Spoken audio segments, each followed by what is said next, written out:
And starting off the broadcast, being a farmer always comes with stress, but it seems like this year, with the weather and market uncertainty, the anxiety is even more noticeable. Susan Harris Broomfield is a Nebraska Extension educator focused on rural health, wellness, and safety. We spoke at a recent AgriBility conference to get an idea of how serious farm depression and suicide is. Unfortunately, it is quite prevalent. It's an industry where there are a lot of pressures: the weather, the unknown markets, family issues. All of these things can collapse onto a farmer or a rancher, and it's one of the higher rated suicide occupations. Do you find that it's hard for people in the ag community to reach out for help? Absolutely, and for several reasons. Okay. The two main reasons are stigma and accessibility. You know, in Nebraska in general, there is still a definite stigma with mental health, and even the word mental brings up negative images.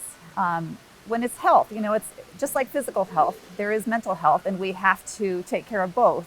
But it's difficult for us to think about that in Nebraska, and especially with our farmers and ranchers who are tough, they're strong, they're used to taking care of themselves. They're not used to asking for help. They don't want to ask for help. And more importantly, with that stigma is that they would have to be seen, their pickup or their vehicle would be in front of the counselor's office, and they don't want that. They don't think it's, a healthy thing to have happen to them. How do we go about changing that perception? Oh gosh, I think more information out there is crucial.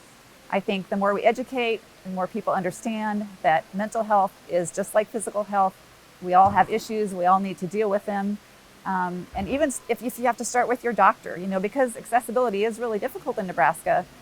If you go to your doctor with a physical condition, it might very well be related to a mental issue going on. And I'm hoping that doctors out there will be asking the correct questions to dig into these issues.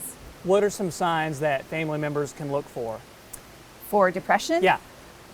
Definitely changes in mood, changes in behavior, changes in the way that a person goes about their day. Are they able to live and love and laugh like they used to, or do they seem like they're more in a box and more isolated and not doing their social things that they used to go out and do? If they had a coffee club every week, are they still doing that, or are they kind of just being a hermit at home? Those kinds of things. And for family members left behind after a suicide, do you find that they're at a higher risk for suicide themselves, or just more problems in their life in general? Yes, and I can't remember the statistic offhand, but there is a statistic that says that if the family member left behind does not get help or support within a certain amount of time, their risk is much higher for suicide and for mental health and physical health issues. It's really important. People don't think about that when someone dies, and especially by suicide. Everybody's there all at once to help, and that's great. Support is great. But then everybody goes home, and they kind of forget about this person, and they leave that issue behind. And I think it's important to just keep checking up with that person and make sure they have a support system, and hopefully even some professional help if necessary. What are some resources that Extension provides to help with suicide, depression, things like that? Well, at Extension, we have recently formed a mental health work group to work on just collecting every resource that we are aware of. We're bringing in outside sources to our work group, so it's not just Extension people. And we've put together a list that you can find on our website at extension.unl.edu. And so if you were to look into that site, you would find this list it's called Staying Connected During Tough Times. And it lists resources that many people don't know about, like our Rural Response Hotline. It offers attorneys, financial help, counselors, mediators, just all kinds of issues, and maybe some free vouchers for services for certain people.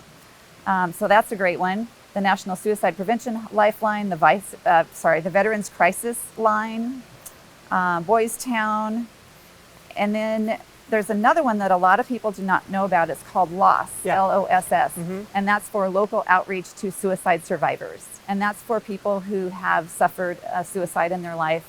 And this particular group has teams of individuals, professionals around the state, about 10 of them, I think, and they are sent out to talk with people who have lost someone due to suicide and they are the best support you can imagine.